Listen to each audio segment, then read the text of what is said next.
Greetings, back once again for another legislative update. We are going to be going into our almost last week in Frankfurt. They actually have 3 legislative days this week. Well, technically, 4 legislative days. 2 of them are what they call concurrence days, which are supposed to be just when they meet together on anything that needs to be worked out on bills that are similar between the House and the Senate.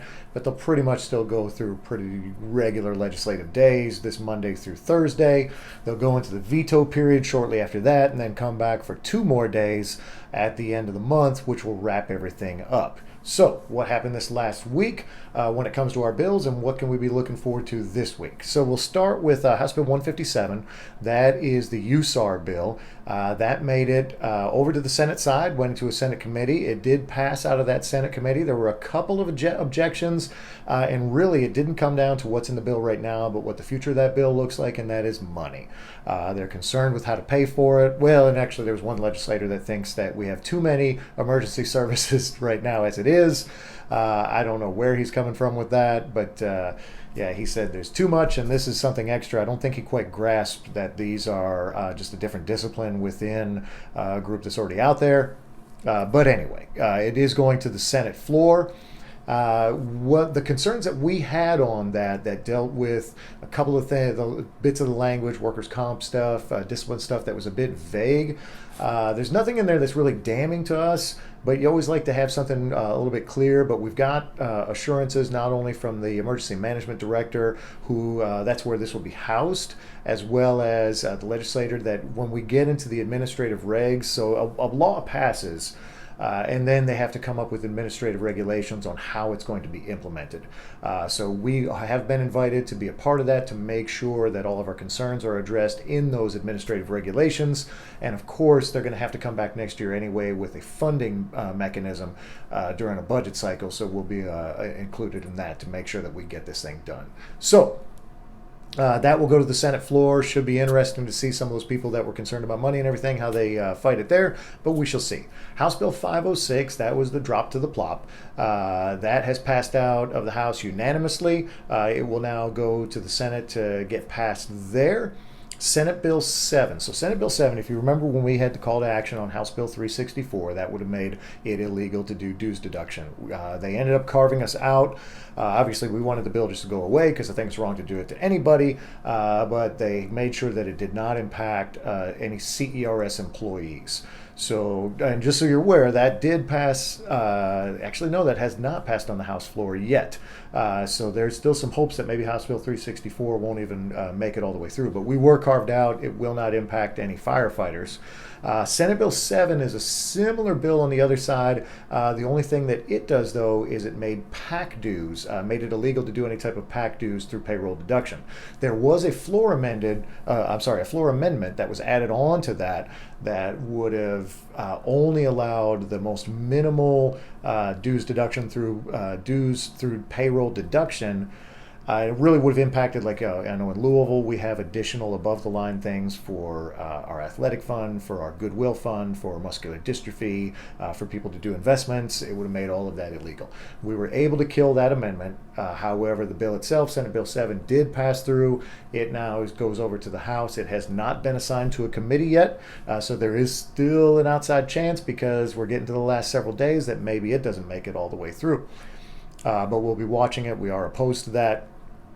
I had a good conversation with a couple of you about that. If that does make it all the way through, then yes, PAC funds would no longer be able to be a part of what we do payroll deduction. So for instance, in Louisville, we get maybe it's less than $200 a pay period that people have, maybe $1 coming out. I think it's like 150 or less actually. We'd have to get creative. If you remember that we used to do this a little bit more frequently with the state association, where we have like sell an item like a challenge coin or a mug or shirts or things like that, with all proceeds going to the PAC fund. You can hold receptions and where all proceeds go to the PAC fund. You just have to be a little bit more creative, but you also have to be very careful because all of that has to be carefully reported on those quarterly reports. But it would not be a death knell, but it's a big hurdle. We don't want that one going through, so we'll keep you up to date on that one. House Bill 52, our mental health bill, has made it over to the Senate. It has been assigned to a committee, so now we just need to put some pressure to get it called up in that committee this week so we can get it through to the finish line. House Bill 403, that's that EMS bill that we had some concerns about. It still has not been assigned to a committee, so it looks like that's most likely dead in its form right now. However, there's always the chance that it gets tied onto another bill, so we'll be watching carefully for that. House Bill 506. Like I said, it has passed out of the House, but it has not yet been assigned to a committee. We expect to see that assigned to a committee to get that through, to get that partial lump sum. The big one now is House Bill 5. So House Bill 5 is the bourbon barrel tax. This really impacts 20 counties. And so this is going to make the bourbon industry in Kentucky almost completely tax-free.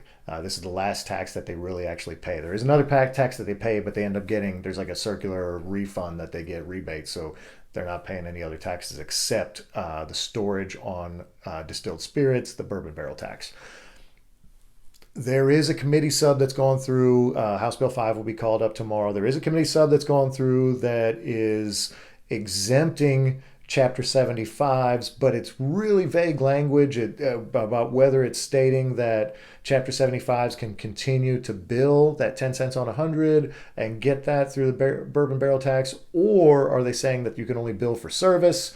And the other thing that's in there that's very clear is that you can only tax the exemptions that are in there. You can only get 2023 numbers. So in other words, those Chapter 75s that might be getting some of that money from the bourbon industry, if the bourbon industry expands and they have 20 more warehouses, you can only still tax at 2023 numbers. But then in another part of the bill, it states that you would be allowed to bill for anything that is considered reasonable and necessary to provide the coverage and even preparation for the coverage.